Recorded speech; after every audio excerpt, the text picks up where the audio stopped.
Okay.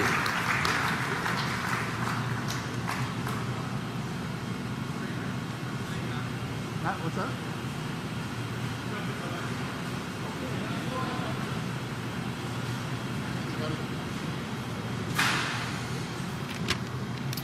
Good morning, everyone. My name is Matthew Ray, and I'm the MPP for Perth Wellington. And thank you to Dynamag for hosting us today.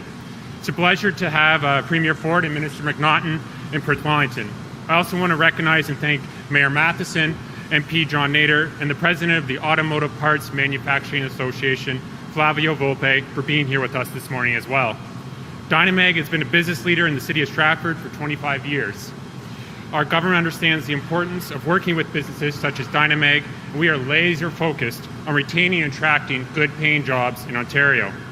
It's an honor to host Premier Ford and Minister McNaughton in Perth Wellington today. And it's a true testament to our government's commitment to the economic development of rural Ontario to have them both here so soon after the election. It is my pleasure now to welcome my friend and colleague, Minister McNaughton, to the podium. Thank you.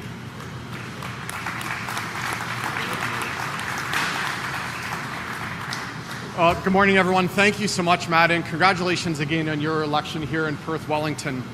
It's great to be here at Dynamag in Stratford with all of you, with Matt Ray, Premier Ford, and the workers who continue keeping Ontario moving forward. This summer, I've been thanking workers right across the province, those who work hard not for fame or fortune, but to keep our province turning around. We need more people like that. To build Ontario, we need all hands on deck, and that is especially true in automotive manufacturing. We need more auto workers. Our auto workers are heroes, making the vehicles that our families and businesses depend on.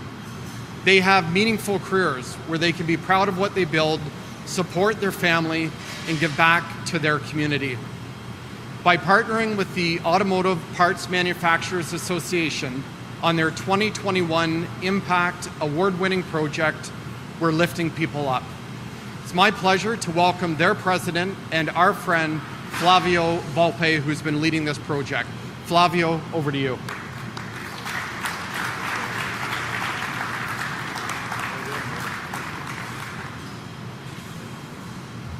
Good morning. It's a pleasure to be here with you today at Dynamag. The challenges of an aging workforce in Ontario's automotive sector have heightened the importance of hiring, training, and most importantly, retaining talent to expand a skilled workforce. The Skills Development Fund has allowed us to address this issue head-on with APMA's EDI Fund. We've been lucky enough to work alongside Minister McNaughton and the Premier to ensure that we can meet our goals to build, attract, and develop a new talent pipeline that will construct new pathways for historically excluded groups such as youth, women, newcomers, and racialized communities. The EDI Fund will support employers and community partners in their efforts to access, train, and retain meaningful employment for new hires. It is my absolute honor to welcome my friend, Premier Doug Ford, to the podium.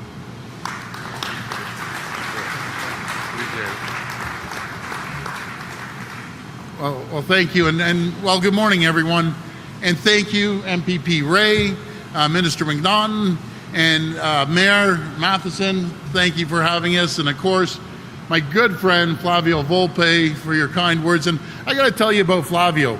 You know, he's traveled around the province, created tens of thousands of jobs in the auto sector. He's one of our #1 salespeople in the province, in the country. So thanks, Flavio. I know I speak for all of us when I say we couldn't be more confident about the future of the hardworking women and men of this province. And a good example are the women and men behind us. They're absolute champions, working hard. And I know, Mayor, you mentioned that they have 7 plants, Dynamag, just in this region. That's incredible. So thank you, Dynamag. And I want to say how grateful we are to be joined by Andrew and the entire team here at Dynamag, which has been a staple in this community and a reliable employer of Ontario workers since 1997. But they know firsthand that right now, Ontario is facing a generational labor shortage. Across the province, we're short 380,000 jobs are going unfilled. That is 380,000 steady paychecks that could support workers and families. That's money that should be in the workers' pockets. And you know, folks, I always said, 4 years ago when I took office, they lost 300,000 jobs, the previous government. But when you create the environment and the conditions for a province to thrive, investments come from all over the world. And thanks to our number one selling feature are the great women and men right behind us, skilled workforce, second to none anywhere in the world.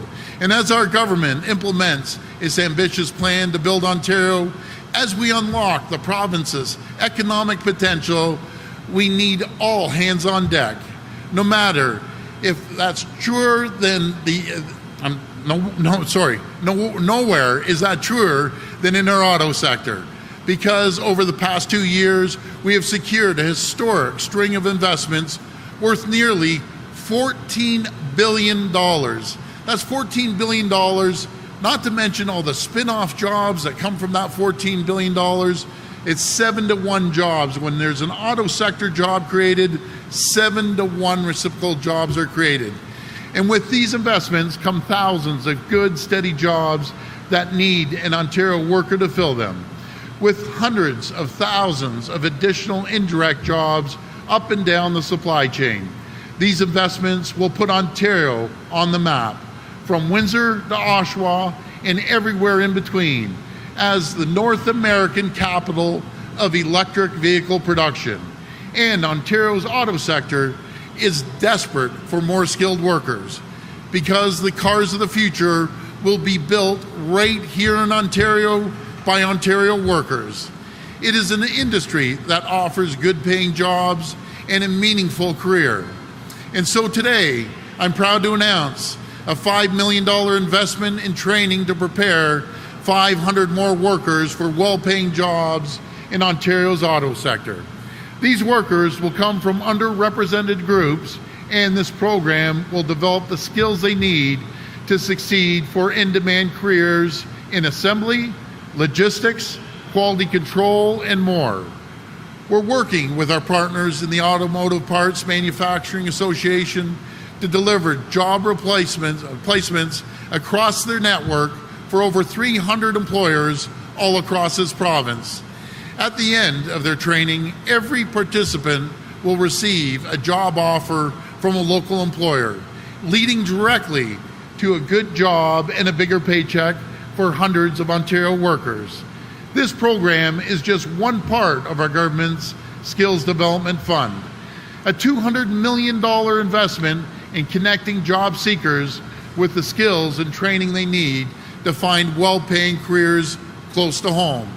We're setting up Ontario workers to succeed and helping local businesses get the skilled labor they depend on to grow and thrive. Before I turn it over to questions, I want to address the situation in Ontario hospitals and the health system. I want to be clear, Ontarians continue to have access to the care they need when they need it. In fact, 9 out of 10 high-urgency patients are finishing their emergency visit within targeted times, and surgeries are happening at nearly 90% of the pre-pandemic rates. That's welcome news, but it doesn't change the fact that our hospitals and emergency departments are feeling increased pressures right now. That's why our government has added 3,100 new hospital beds, added over 10,500 more healthcare workers, including nurses, personal support workers. It's why we're working with the College of Nurses to add more internationally educated nurses into the system, having already added 760.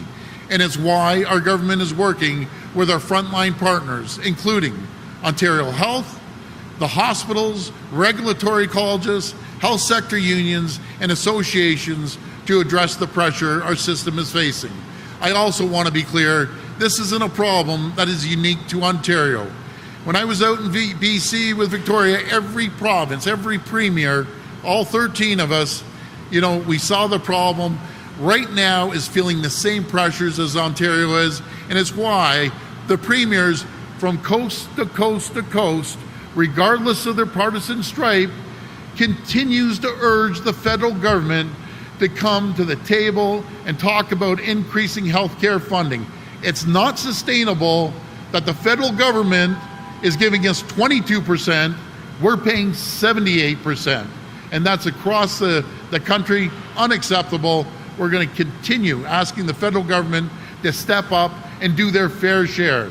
There's never been a more important time to do so. I want to thank you, and may God bless the people of Ontario. Thank you.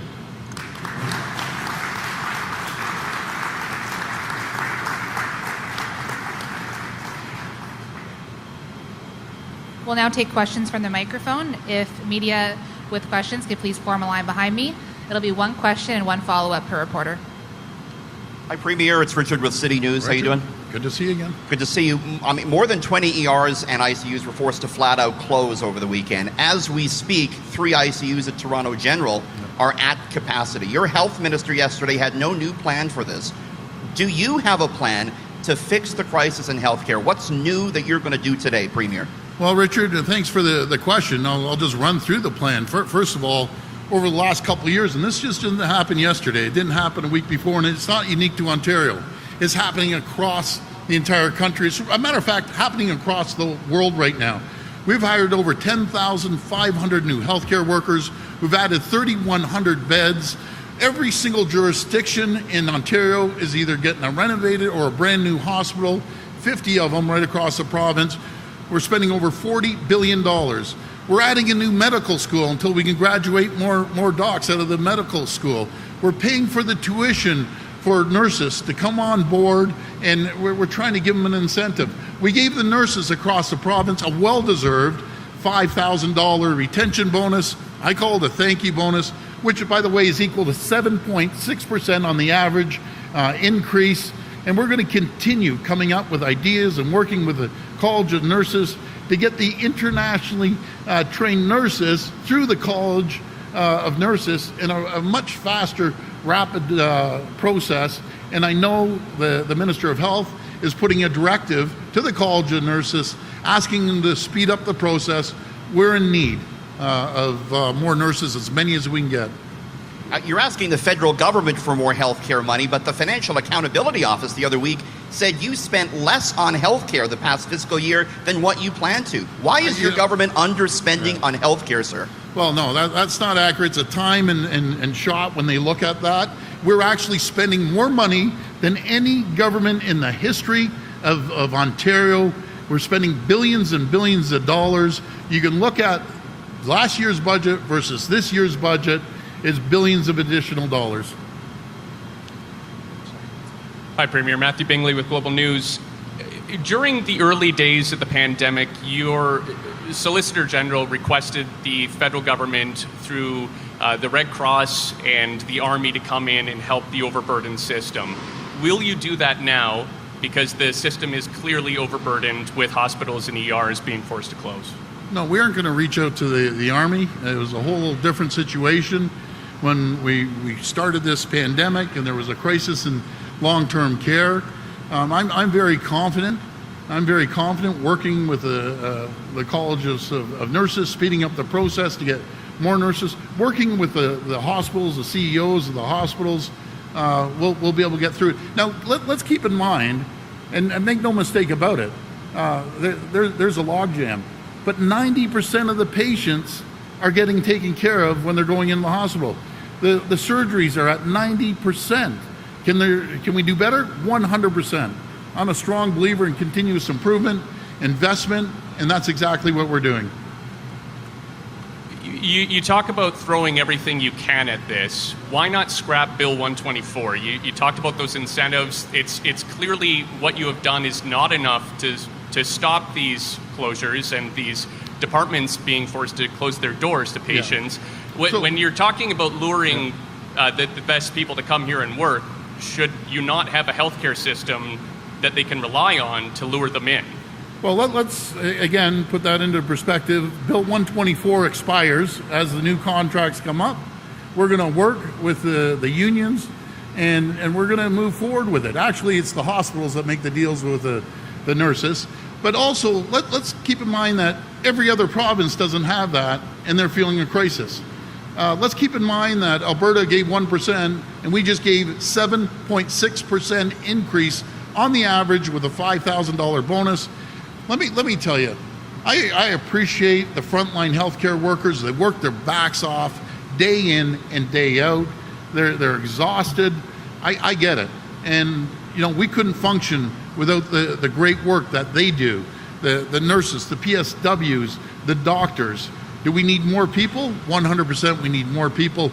Are we willing to get more people? We're doing everything in our power to get more people on board. We're hiring an additional 5,000 nurses on top of the 10,500 healthcare workers that we have. Yes. Hi, Premier. Siobhan, CTV News. Hi, Siobhan. What about the nurses? We are hearing from nurses who say they haven't seen that money yet. I know another payment's coming up in September, but they're still waiting. Some nurses are. Well, there's two parts of it. They ended up getting the first part, the 2,500, and the second part's coming in September. They're saying they haven't seen any money whatsoever. You know something? I'll have to check with the hospitals. They have to make sure that they get this done as soon as possible. If you're saying they haven't, all of them? Not all of them. Okay. No, not all. Let me just double check on that. I'll be able to get back to you. But the hospitals need to pick their socks up and start getting the checks out the door. But the other 2,500 is coming in September. You were trying to reassure Ontarians that they'll have access to care when they need it. I think you could argue people aren't getting it where they need it. People are having to drive out of town. We had a situation this weekend where people could not deliver babies in an entire section of Ontario. They had to go elsewhere. Is that fair? Is that really access to healthcare that people need where they need it, when they need it? Well, the last figures I saw, they're being taken care of. Any emergencies being taken care of 90%.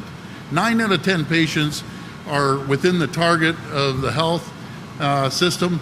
And I'm first to admit, can there more things can be done? We're throwing everything in the kitchen sink at this. And we're going to continue doing that to make sure that we have the proper health care that people require. But again, I just want to emphasize 9 out of 10 people going into the emergency departments are getting taken care of. Yes. Hi, Premier. Carly Weeks with the Globe and Mail. You're saying that the healthcare system is working. The majority of patients are being treated within reasonable times. Healthcare leaders and people who are working in hospitals say the system has collapsed, that it's never been this bad, and that broad changes are needed, and that simply, hiring, while important, is not going to fix this. So they're calling for broader changes, like an investment in primary care, so more patients can have their basic health care needs met. What will it take for you to commit to making some of those changes, those long-term changes that are needed? Yeah, good question. So a couple things. The home care.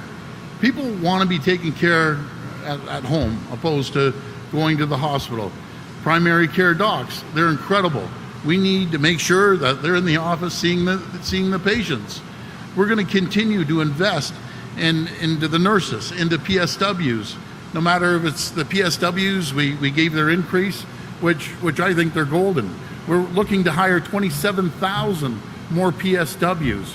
We're going to do everything we can to bring it up to 100%. But again, I want to just mention, this isn't unique to Ontario. This is happening across the country. It's across the world.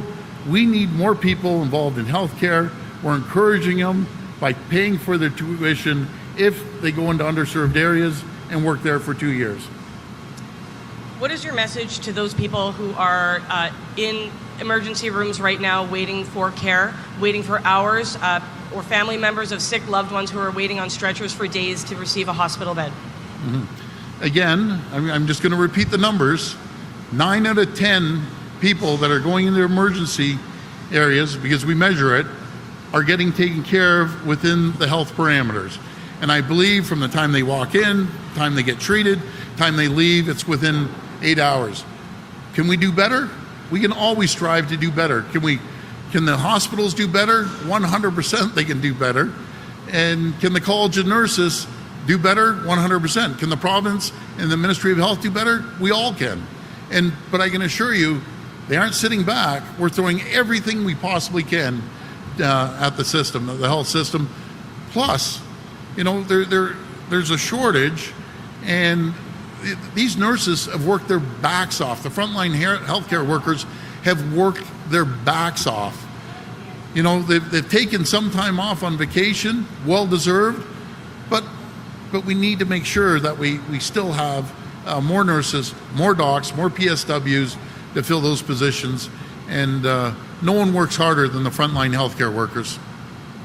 Hi, Premier. Holly Mackenzie-Suter with Canadian Press. A couple questions on those frontline healthcare workers that you're talking about.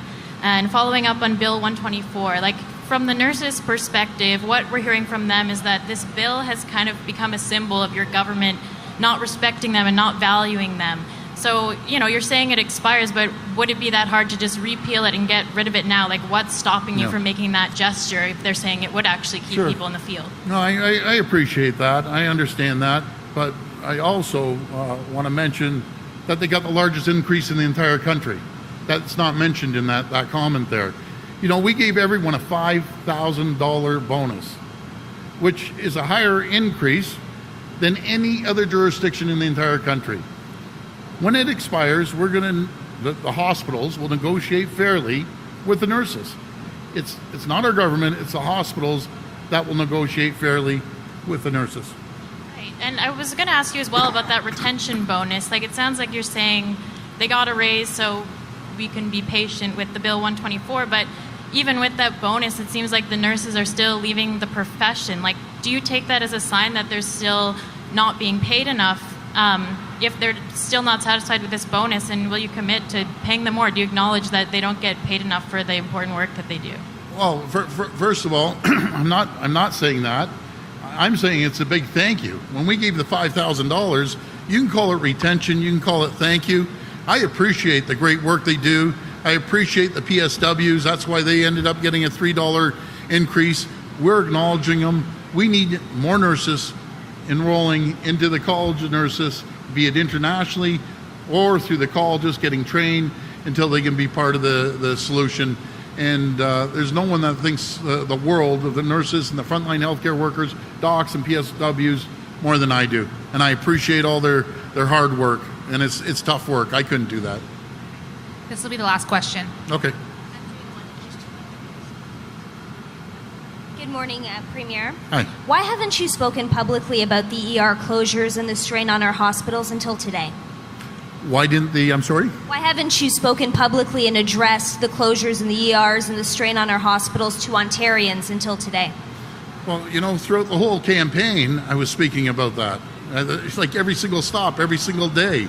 Our Minister of Health was out there. We're working hand in hand with the CEOs of the hospitals, working with the head of the unions. We aren't sitting back, I can assure you that. We're continuously working with the system to improve it. Hi, Premier. Carmen Grillo with CBC KW. Just wondering what your government is doing to support rural hospitals, in particular in St. Mary's and Fergus, who have also been struggling with closures. Yeah, I'm sorry. It's so hard to hear you. Can you come? Sure, no worries.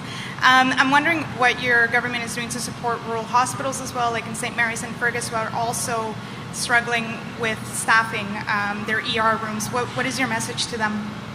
Well, to the hospitals, we're doing everything we can. We want to really start, well, we're pushing the College of Nurses to expedite the internationally trained nurses. We ended up getting another 760 through the system, but that's not good enough. We need a lot more. We added 3,100 beds to the system. We hired 10,500 workers since the pandemic. We're throwing billions of additional dollars on infrastructure, making sure that every region in this province either gets a new hospital or gets an addition to the hospitals. I can assure you we aren't sparing a penny, and we're going to continue moving forward on this. Okay, thank you. Thank you.